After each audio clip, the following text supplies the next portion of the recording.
Good evening friend, this is Sangeeta. और आज मैं आपके सामने आई हूँ एक वीडियो लेके। इस वीडियो में मैं आपको ये बताना चाहती हूँ कि जो आपका नेक्स्ट कमीशन होने वाला है उसमें उसके लिए आपको अपने आप को कैसे तैयार करना है। क्योंकि मेरे पास जो मेरे चैनल को फॉलो कर रहे हैं, उनकी क्वेरीज है कि हम नेक्स्ट कमीशन के लिए कौन सी बुक फॉलो करें, कैसे हम अपने आप को तैयार करें। तो इस वीडियो में मैं आपको क्लियर करूँगी कि आपको क्या करना है और कैसे नहीं करना है। देखिए, मैक्सिमम जो बच्चों का कॉमन क्वेश्चन होता है कि हम कौन सी बुक फॉलो करें, ठीक है? तो मैं आपको कोई भी पर्टिकुलर बुक को रेकमेंड नहीं करूँगी। इसका रीज़न मैं इस क्वेश्चन पेपर में बताने जा रही हूँ। आप देखो, आपको क्या करना है। अगर आपको कमीशन या कोई भी एग्ज़ाम क्लियर करना है, सबसे पहले आपका बनता है एनालिसिस। एनालिसिस क्या होता है? आपको जितने भी ईयर के क्वेश्चन पेपर आपको मिल सकते हैं, आप उनको लो, अपने सामने रखो, उनकी हार्ड कॉपी निकालो, उनको अपने सामने रखो। फिर आप एक सब्जेक्ट स्पेसिफिक करो। जैसे फॉर एग्जांपल कि आपको मैथ्स का करना है, आपको फिजिक्स करना है, आपको केमिस्ट्री करनी है, आपको बायोलॉजी करनी है। जो पोर्शन आपके पास ज़्यादा अमाउंट में आता है, ठीक है? जैसे आप बायोलॉजी करनी है या केमिस्ट्री का एग्जांपल हम लेते हैं। तो देखिए, आपको क्या करना होता है। अगर आप किसी पर्टिकुलर बुक को फॉलो करोगे, तो आप उसमें क्या करोगे, आप कोई भी टॉपिक पढ़ोगे, उसके ऊपर एमसीक्यूज लगाओगे, आपका माइंड उतना क्रिटिकल थिंकिंग नहीं कर पाएगा। आपको मास्टरी वर्क करना है। कैसे करना है? जैसे यहाँ पे एक क्वेश्चन पेपर है जो आप देख सकते हो। जैसे यहाँ पे देखिए, आपके पास ये पूछा हुआ है, which of the following has maximum number of unpaired electron. First question ले लिया। फर्स्ट क्वेश्चन में देख लिया कि maximum number of unpaired electron के बारे में पूछा गया है। ये आपका टॉपिक नंबर 1 हो गया। आप अनपेयर्ड इलेक्ट्रॉन के बारे में आप देखिए, ये क्वेश्चन कैसे होता है, अनपेयर्ड इलेक्ट्रॉन कैसे निकलते हैं, इलेक्ट्रॉन कन्फिगरेशन से कैसे क्या होता है, और इससे और कितने क्वेश्चन बन सकते हैं। ठीक है, ये आपको +2 में मिल जाएगा। ये जितने भी क्वेश्चन है, मैंने जितने भी क्वेश्चन पेपर स्टडी किए हैं, मेरे को तो नहीं लगा कि जो भी क्वेश्चन आपका बनता है वो +2 से बाहर आता है। ये हमें लगता है। एक्चुअली 5 to 10% जो क्वेश्चन रहते हैं, वो हमारे एमएससी लेवल के रहते हैं। बेसिकली आप उनको नहीं बोल सकते। ये मैं आपको अभी आगे बताऊंगी। प्लीज़ पूरी वीडियो को देखिएगा। अगर आप यहाँ पे आ ही गए हैं, तो प्लीज़ पूरी वीडियो देखिएगा। आपको मेक श्योर कि यहाँ पे नॉलेज ही मिलेगा आपको, ठीक है?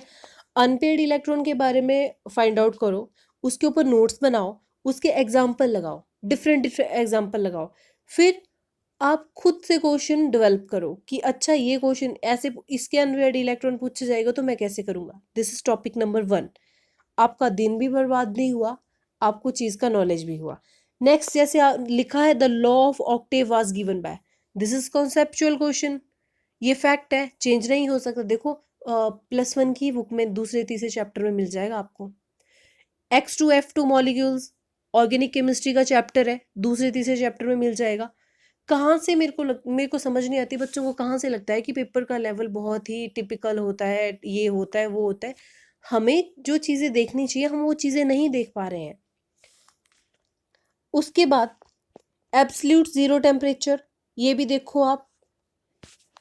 आप एक टॉपिक उठाओ, देखो कि जितने भी क्वेश्चन, अगर केमिस्ट्री के पास आपके पास 30 क्वेश्चन पूछे गए, आप 30 टॉपिक बन जाएंगे आपके पास एक ही क्वेश्चन पेपर में। आप उसके ऊपर पूरी स्टडी करो, पूरा स्टडी करो। आप देखो +1 में उसके बारे में क्या बोला गया है, +2 में जैसे ऑक्सीडेशन स्टेट ले लो, ठीक है? केमिस्ट्री का पहला टॉपिक ऑक्सीडेशन स्टेट ले लो। आपको नहीं समझ आ रहा है, यूट्यूब फॉलो करो। आपको नहीं समझ आ रहा, +1 की बुक फॉलो करो, +2 की बुक फॉलो करो। ये तो हो गया जो स्मॉलर टॉपिक है, ठीक है?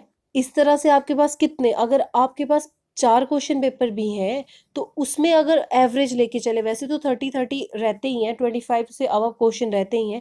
अगर आपके पास 30 भी क्वेश्चन है, तो फिर भी आप अगर 5 भी है, 150 अब क्वेश्चन जा रहे हैं आपके पास। 200 टॉपिक आपके पास है। और क्या आपके पास 200 टॉपिक में से आपको आपको 50 या 30 क्वेश्चन ही आपके बन पाएंगे? आप सोच के देखिए इस बात को।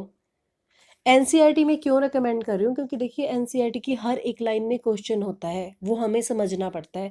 एनसीईआरटी में एमसीक्यूज नहीं मिलेंगे आपको कि हाँ ये एमसीक्यूज आप रट लो और ये एमसीक्यूज आपको एज इट इज़ पेपर में आ जाएगा। वहाँ पे आपको इंटेलेक्चुअल लेवल अपना यूज़ करना पड़ेगा, उससे आपको पहचानना पड़ेगा कि कैसे इस टॉपिक से क्वेश्चन फॉर्म होएगा। अपना सिलेबस निकालो, उसकी हार्ड कॉपी निकालो, केमिस्ट्री पोर्शन ओपन करो, फर्स्ट टॉपिक उठाओ, उस टॉपिक को पूरा स्टडी करो। पहले +1 की एनसीईआरटी से +2 में देखो इसका क्या रेफरेंस है, क्या क्वेश्चन पूछे गए हैं, कैसे इसको घुमाया गया है, उसके बाद अपने नोट्स में लिख लो। इस तरह से तैयारी होती है। और रही बात बायोलॉजी की, उसके बाद चलते हैं बायो की तरफ, जहाँ पे बायो और नॉन मेडिकल मैथ्स पोर्शन बहुत ज़्यादा क्वेश्चन है कि भाई ये टिपिकल आते हैं। बायोलॉजी में देखिए, बायोलॉजी में क्या होता है कि जैसे कहाँ जैसे नीचे होएगा,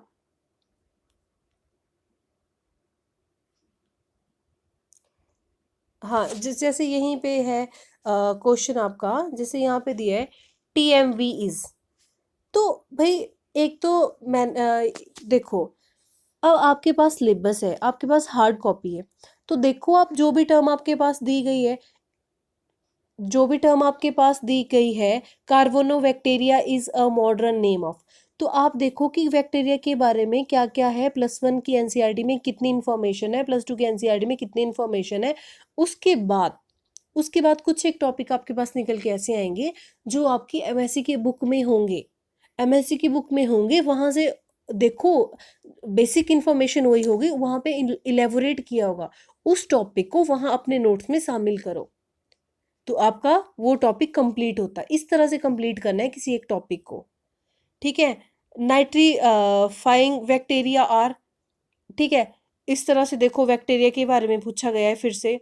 तो ये तरीका होता है एक सही जो आप तैयारी करते हो। वैसे भी आपने देखा होगा कि अगर किसी ने टीचिंग करवाई है, आप कोई भी टॉपिक की टीचिंग करवाते हो तो आप एक लिमिटेड दायरा नहीं रखते हो अपना, आप जितनी आपको रेफरेंसेस मिलते हैं, जितनी आपको बुक्स मिलती है, आप उन सब को फॉलो करते हैं। इसका मतलब ये नहीं कि आप उनको चैप्टर वाइज चैप्टर पढ़ोगे, आप उन सब बुक से एक पर्टिकुलर टॉपिक, जैसे आपको कुछ समझ नहीं आ रहा है, जैसे फॉर एग्जांपल साइकोलॉजी में या टीचिंग एप्टीट्यूड में कम्युनिकेशंस का टॉपिक आपको क्लियर नहीं हो रहा है, तो आप हर जगह से कम्युनिकेशन ढूंढने की कोशिश करोगे, उस करूँगी जो सीरियसली टीचिंग का एग्जाम करना चाहता है, प्लीज़ एक पर्टिकुलर टॉपिक उठाओ, उसके ऊपर जो जो आपको बुक्स मिलती है सबसे पहले एनसीईआरटी से होके निकलो। एनसीईआरटी आईएएस लेवल तक एनसीईआरटी को फॉलो करते हैं, एनसीईआरटी को फॉलो करो, कॉन्सेप्ट क्लियर करो उस टॉपिक के बारे में। अगर आपको नहीं समझ आ रहा है, आप यूट्यूब को फॉलो करो, इतने सारे यूट्यूब्स हैं, इतना कुछ पड़ा हुआ है मटेरियल आपके पास, उसके ऊपर प्रीवियस ईयर क्वेश्चन लगाओ। जरूरी नहीं है आपको यही लगाने हैं कमीशन में पूछो, आप नीट के लगा लो, आप डिफरेंट एग्जाम यूजीसी के लगा लो, जहाँ पे उस टॉपिक से रिलेटेड एमसीक्यूज आ रहे हैं। फैक्ट्स तो वही है, टर्म तो ही है, जितना उसका क्राइटेरिया उसके अकॉर्डिंग एमसीक्यूज लगाओ, देखो आपका पेपर कैसे नहीं निकलता है। और रही बात स्मॉल पोर्शन की, ये तो थी बड़े पोर्शन की, जैसे मैथ्स हो गया, केमिस्ट्री हो गया, फिजिक्स हो गया एंड बायोलॉजी हो गया, बड़े पोर्शन की बात रही। अब जो रहा छोटा, जो क्राइटेरिया कम रहता है, जैसे रीजनिंग हो गया, हिंदी हो गया, ठीक है, चीज का तो मैं कुछ भी नहीं बोलूंगी, ये इनकी अपनी मर्जी होती है, और करंट अफेयर की भी इनकी अपनी मर्जी होती है, और ये भी डिसाइडेड नहीं होता कि कब किस पोर्शन को ज़्यादा वेटेज दे देंगे। ये तो भाई आप मान के चलो, एचपी की तैयारी कर रहे हो तो आपको करना ही पड़ेगा। रही बात दूसरी बात, जैसे स्मॉल पोर्शन है टीचिंग एप्टीट्यूड, टीचिंग एप्टीट्यूड के लिए आप मेरी सीरीज फॉलो करो, मैं बिल्कुल सही डायरेक्ट करूंगी आपको। एनसीईआरटी नई सीरीज आपके सामने लाई जाएगी, जहाँ पे आपको +1 +2 की पूरी एनसीईआरटी करवाई जाएगी, ठीक है। अगर आपको कोई प्रॉब्लम रहती है, आपको लगता है कि कोई टॉपिक आपसे क्लियर नहीं हो रहा है, तो आप प्लीज़ कमेंट बॉक्स में कमेंट करो कि यहाँ प्रॉब्लम है, हमें ये चीज़ समझ नहीं आ रही, या इस पर्टिकुलर टॉपिक के ऊपर क्वेश्चन ना, क्योंकि जो टीचिंग एप्टीट्यूड है, साइकोलॉजी है, उसका हम बहुत अच्छे से एनालिसिस कर रहे हैं, नया स्ट्रक्चर भी तैयार है, थोड़ा इम्प्लीमेंट करने में टाइम लग रहा है, ठीक है। और होप सो हम जल्दी ही अपनी जो भी है एनसीईआरटी बायोलॉजी और मैथ्स फिजिक्स के लिए भी शुरू करने जा रहे हैं, थोड़ा अभी है टाइम उसके लिए। तो ये था जो मैंने आपको बताया कि आप कैसे करेंगे। और एज अ स्टूडेंट, सिर्फ और सिर्फ स्टूडेंट ही कर सकते हैं। इसके बावजूद आप कहीं और भागना चाहते हो, वो आपकी विश है, लेकिन वो वेस्ट ऑफ टाइम होता है। आप ही अपने आप को एनालाइज कर सकते हो और आप ही अपनी जो एक तरीका है मैंने कैसे एग्जाम को क्रैक करना है वो आप बना सकते हो। मेरी वीडियो से, किसी और की वीडियो से सिर्फ आपको एक सही डायरेक्शन मिल सकती है कि हाँ ये पॉइंट मुझे, क्या पता आपको इस वीडियो से कुछ पॉइंट मिल गया हो और पॉइंट मिल गया हो, उससे आपको एक पर्टिकुलर डायरेक्शन मिल जाए, रीजन मिल जाएगा, चीज होती जाएगी। बाकी एनालाइज आपको करना है। एनालिसिस बहुत जरूरी होता है। थोड़ा विजन पावर को बढ़ाइए, चीज़ों को एनालाइज किए। सबसे पहले अपने सामने क्वेश्चन पेपर को रखिए, उसमें से टर्मिनोलॉजी निकालिए। टर्मिनोलॉजी बहुत ही ज़रूरी होती है। इसका मतलब होता है कि क्या क्या क्राइटेरिया है, कौन कौन से टॉपिक हैं जो बहुत ही ज़्यादा हाईलाइटेड और रेपिटेड। और देखिए कोई भी एग्ज़ाम होता है, 5 to 10 जो टॉपिक होते हैं वो इतने रिपीटेड होते हैं कि उनसे क्वेश्चन निकलता ही निकलता है। वो फेवरेट्स होते हैं एक तरह के एग्जामिनर के। पर बात ये होती है कि ज़रूरी नहीं कि वो टॉपिक से एक ही तरह का क्वेश्चन है, उन टॉपिक से कितने डीप लेवल का क्वेश्चन आ रहा है वो आपको एनालाइज करना है। और देखिए इस तरह से आप कितना स्किल्ड पर्सन बनते हैं एक पर्टिकुलर सब्जेक्ट में। तो ये था आज के लिए। बाकी नेक्स्ट वीडियो में मैं कुछ कैसे फॉलो करनी है और कौन सी वाली एनसीईआरटी लेनी है, ठीक है, ये सारा बताने की कोशिश करूंगी। एक दो बुक्स भी हैं जिनकी बहुत हाई लेवल पे डिमांड है कि बुक का रेफरेंस बताइए, उन बुक्स को भी मैं आपके साथ डिस्कस करूंगी। Thank you and take care.